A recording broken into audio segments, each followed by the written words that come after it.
Hey guys, this is Will.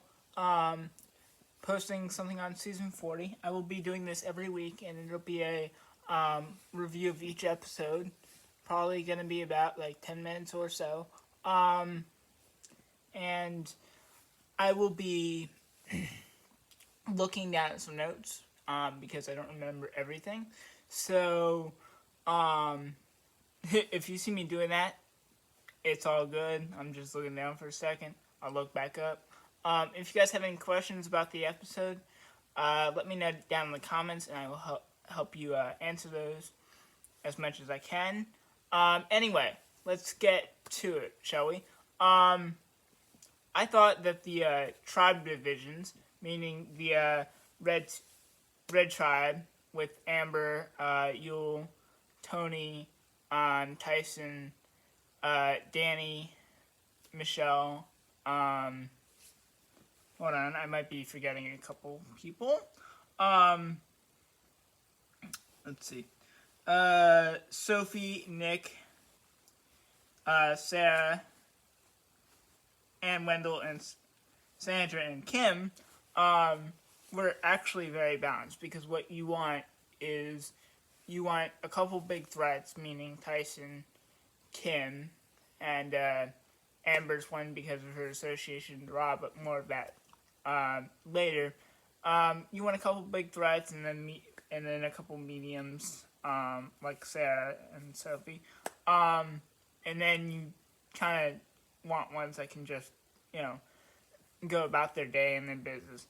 But as far as the strength goes, I think it's very even. They have strong players. They have some weak players, aka Sandra. I'm not saying she's not a good player, but she's weak in challenges. So that's something to look forward to. In fact, or to look for. In fact, they sat her out one because she's known for not being good. So in challenges. So instead of having her play, they just had her sit out and basically coach the team, which I thought was hilarious.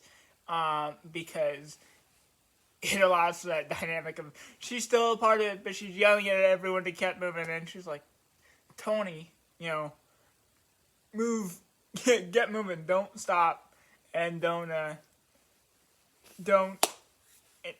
quit. Stop looking the other way, Now, I think the blue team with Rob, Parvati, Jeremy, Natalie, Ethan, Ben, Michelle, Danny, Denise, and Jeremy and Adam are a lot more balanced because there's not as many big threats. I mean, there's two huge ones because Rob and Parvati are considered like number 3 and number 1 player to ever play this game. So they're a lot more threatening than you would expect. But the first challenge is very interesting because you have them all tugging for rings and just to get the pole to the other side. I thought it was a very nice way to start the season. Get it very aggressive, very straightforward, very awesome, and just set the tone for the entire season. Because this is Winners at War. They'll be warring the entire time, and they'll be at each other's throats the entire time. So I thought it was really cool to to see that happen, especially since the tribe that loses, the blue tribe. Now they hit. I think it's like Slecki or something. I may be pronouncing that wrong. In fact, I know I'm pronouncing that wrong, but they're going to have a tough time. Because it's just like the red team has more younger people, I think, or slightly more, so they might have an advantage in the challenges. Like as you saw in the rings, they push people, they shove people, that sort of thing. I thought that was an awesome way to get started, especially if you have no rice. I think that's an awesome incentive to win because It didn't really show in the episodes very much, but if you have no rights, you have less energy than the other team. So I thought that was a great thing to have, and especially to start off for immunity, it just sets the tone for that. So after the challenge, because the blue team lost, after the challenge, they go off to the to the beach, and Adam and Denise, they just go off on their own, saying we're fine, we're all good, and they go off looking for water, and everyone's thinking they're looking for idols, and I'm going, this is an all-winter season, right? You know that, as a mistake like that is going to be really perceived the wrong way, and really, you're doing that within the first couple hours. That's a rookie mistake, and they will take advantage of that because really the first vote is, just to see who's paying attention, who, can we trust, who can't we? There's not even alliances really formed yet. So that is a really rookie mistake. The other pair that gets talked about is Jeremy and Natalie because they've played before and because they were really close. I have a feeling this season's going to have stuff like that all the time because you have to do your homework on this season. You have to. There is no other way to win because they're all winners, and you have to know who's related to who or who has a connection to who in order to win this game and who to split up. So that's why they were targets right away.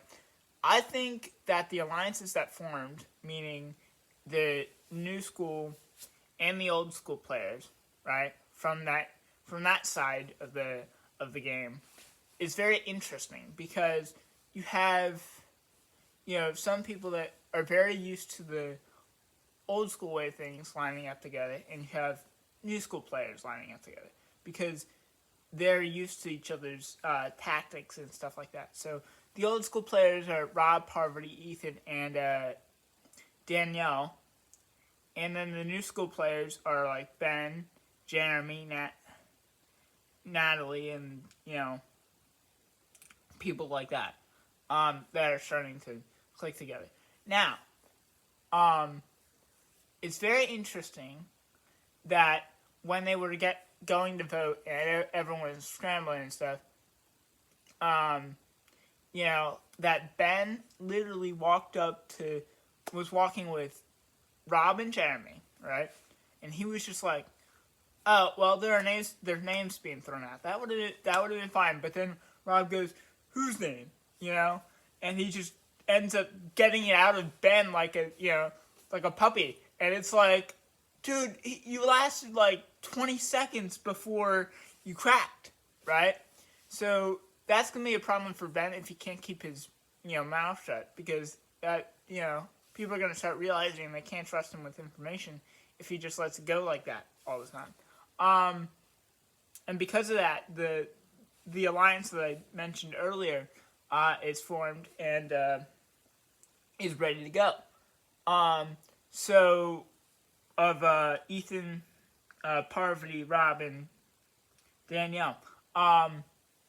And I think he's going to pay for that because Rob is a very good player, and if you give him space to play like Ben did, he'll use it and he'll turn it around on you and basically just go, away with it.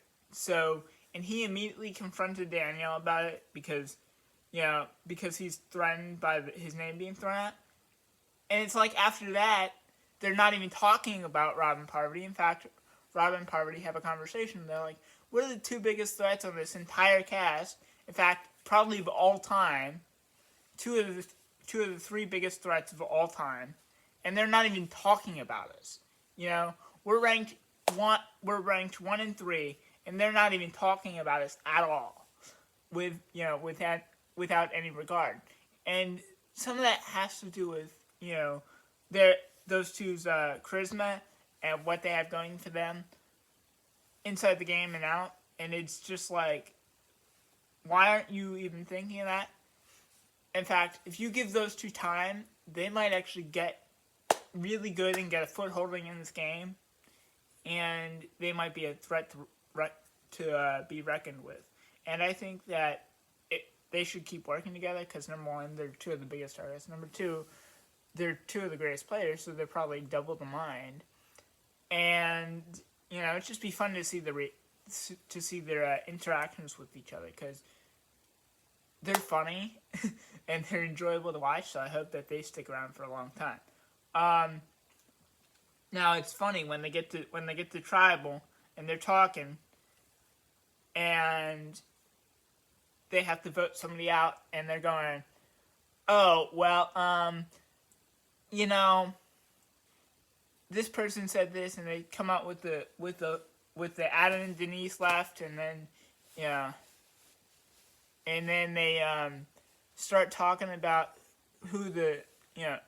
why you would vote somebody out and all that, and then Rob's like, you would have an excuse to vote anyone out over here, because Adam starts attacking his relationship with Amber, because obviously they're married, they're married and they have a working relationship, so he's trying to attack that, and then Rob changes it around to be like, everyone has a target here, and then that leads Parvati to say, I have a loaded revolver behind my back and watch out,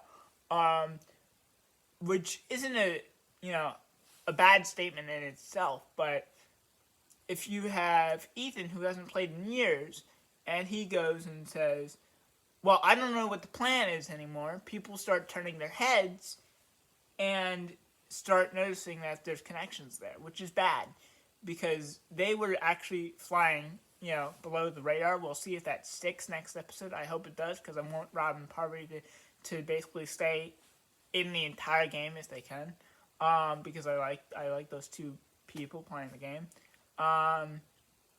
But we'll see if that causes any chaos. Now, because nobody really knew who to vote for or whatever, the plan to get Natalie out worked, because they needed to split Natalie and Jeremy up, and that's actually probably a really good move to do, because you have Natalie, who isn't really physical or as physical as Jeremy, and you broke up a power couple, so that is probably a really good move.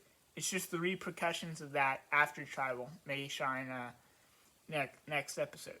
Now, you have, on the other side of the coin, you have the Red Tribe, which is, the I think it's Slucky, but you have them, and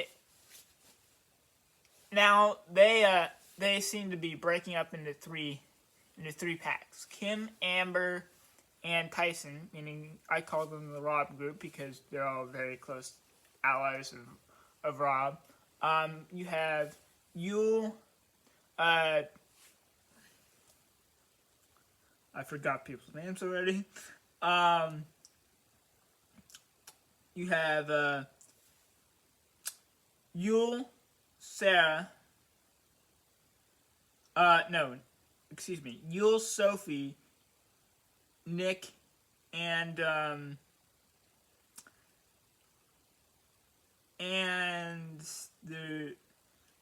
there's one more, but I forgot about it. But you have those four, right? So, and then you have the Game Changers Alliance with Tony, Sarah, and Sandra. So you have them, right? And you're now. So that's how that tribe's divided.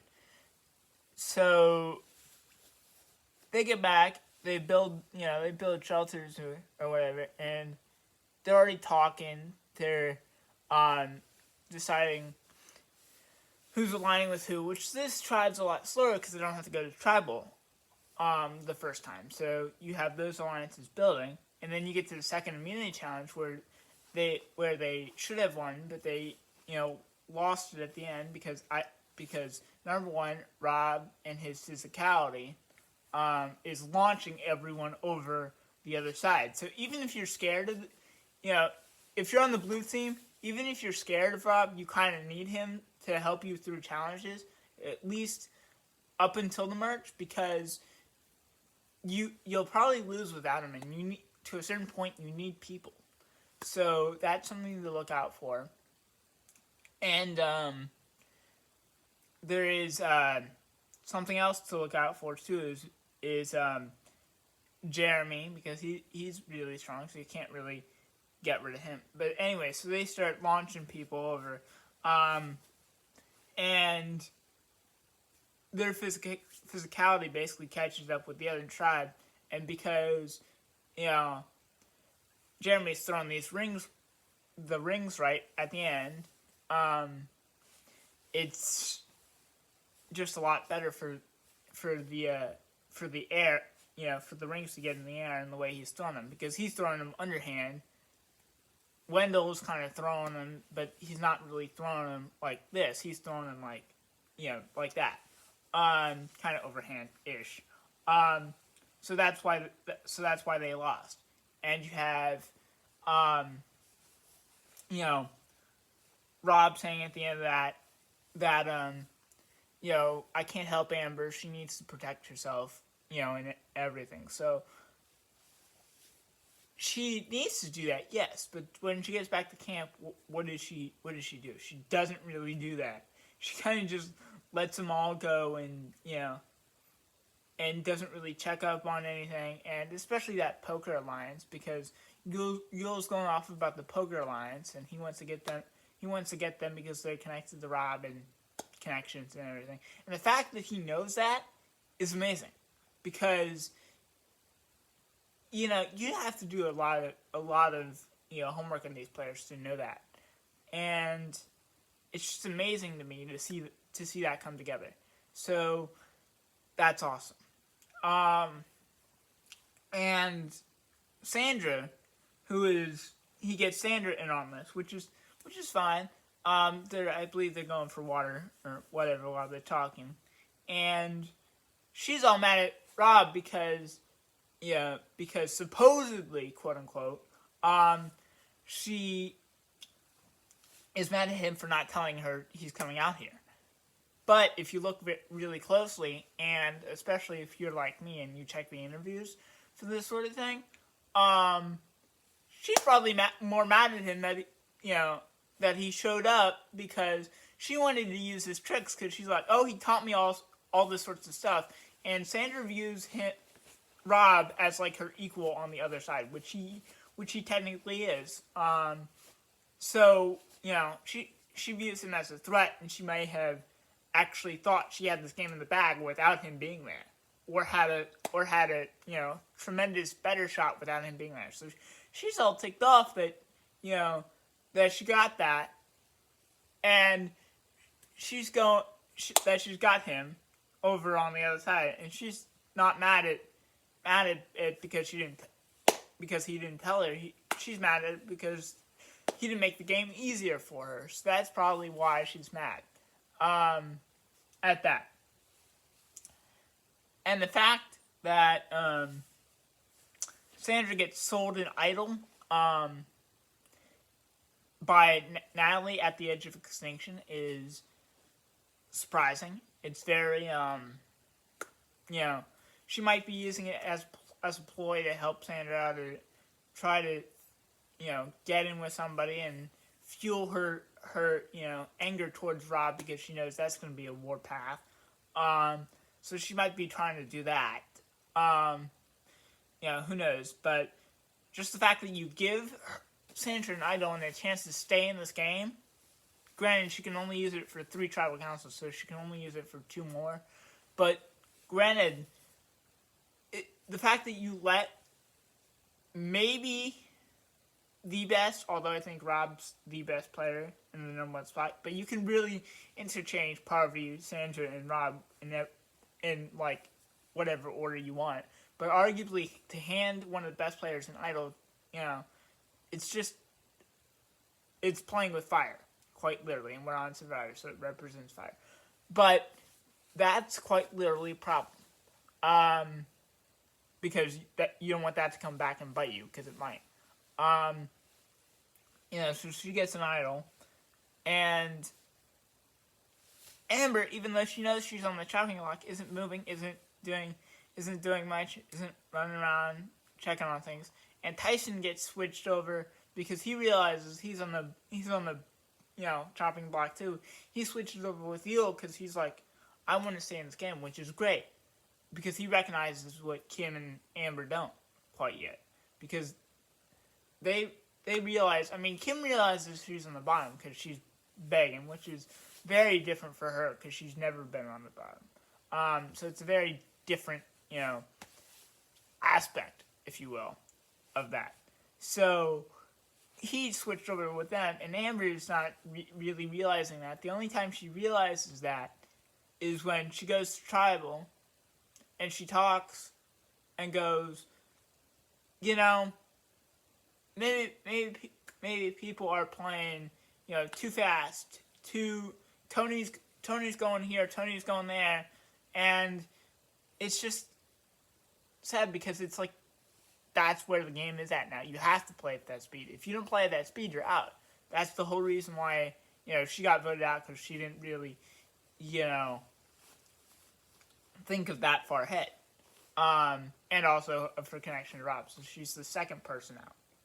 And to me, that might be actually beneficial because the edge of extinction, now that she's on the edge of extinction, you've basically allowed her and Rob to get closer because she can give him advantages while he's still in the game, which could be very beneficial, and I believe we're about to see that next episode based off the preview.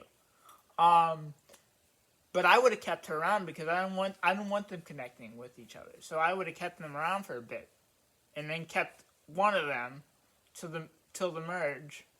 Actually, I would have kept both of them until the merge, so that they can't come back as a twosome again. Because the edge of extinction, somebody comes back at the merge, somebody comes back at 6. So I wouldn't have allowed that to happen. I would have just kept them until the merge and then boot them off and just have one return, not both, or have the chance of both returning. So I would just keep one around. And Amber, she's not threatening at all. You have bigger threats on there like Sandra. Nobody's thinking of that. And she's not a physical threat like Rob. So I think they totally made a mistake in voting Amber out that early. Now, if her and Rob were on the same team, would that be a threat? Yes. But they're not. They're on separate teams. So you don't really have to worry about that dynamic quite yet. But now you do, because one of them is on the edge of extinction and can help the other. Sorry for my slur there. I meant edge of extinction. But I said something totally different. So that's the difference. And, there are some differences to edge of extinction. And I wanted to get them in this video, but I might create another video explaining the differences between the Edge in Season 38 and the Edge now in Season 40, because I think it's a lot better. I think it's more intuitive, it impacts the game more, it's 100% better than it was. So I might make a separate video on that, because this video is running a little long. Same thing with old school versus new school players. I will make a separate video on that. To explain the differences, because that seems to be partly where the game's going. And as far as next week's preview go, I really hope Sandra goes home. I really do. And that has nothing to do with her status, because I really like the way Sandra plays. I really like, her aggressiveness. But, it's going to be an all-out war between Rob and Sandra, and I want Rob to, kick Sandra's butt, because he seems to be, based off the promo, ready for an explosion. So it's going to be really interesting to see how that plays out, and how their little skirmish will end. I really hope Rob will win the season. In fact, he's my winner pick. Now, is it a realistic winner pick? No. Maybe. I guarantee you Rob has a shot at winning this thing. But I would really like to see him go far, like really far. Maybe to, I would like to see him go all the way, but But if he can't go all the way, I'd like to see him go to like Final 5, Final 6, so we get to see him the entire time in the game playing. Now, now that's all for today. Sorry for the little pause there. But I hope you guys enjoyed this, and I will be doing this every week. I'll probably be coming out with the 2 small videos tomorrow, getting ready for episode 2. It's going to be a lot of fun. These videos will go up probably on Thursday or Wednesday night after the episode airs. Tell me what you guys want in the comments, but since this was a longer episode, the timer is showing 25 minutes, so they probably won't be that long, but since there were 2 eliminations to cover, I had to make it a little long. So anyway, see you guys next time and tomorrow for the shortened videos, and stay in the real reality and stay enthusiastic about it. It's going to be fun. See you guys later. Bye.